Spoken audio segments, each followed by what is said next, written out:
पाटील साहेब, तुम्ही वारंवार मी उपोषण करतो, मी आंदोलन करतो, मी तीव्र आंदोलन करतो असं म्हणू तुम्ही ह्या सरकारच्या आणि ओबीसीच्या सर्वसामान्य माणसाच्या सुद्धा गांडीला फेस आणून सोडलाय.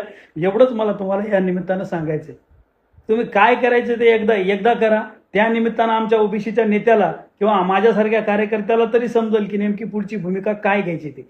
शेवटपर्यंत तुमची भूमिका ओबीसी समाजाला आणि ह्या सरकारला सुद्धा समजायला मार्ग नाही. त्याच्यामुळं काय तुम्ही निर्णय घेताल ते घ्या, पण हे निर्णय घेत असताना तुम्ही ओबीसीतल्या गोरगरीब समाजाचा सुद्धा विचार करावा. ज्या अर्थी तुम्ही जे छत्रपती शिवाजी महाराज यांना मानताय, जर छत्रपती शिवाजी महाराज यांना जर तुम्ही मानत असताल तर नक्कीच छत्रपती शिवाजी महाराज हे स्वतःच्या समाजाला सोडून 18 पगड समाजाचा विचार करणारे छत्रपती शिवाजी महाराज होते.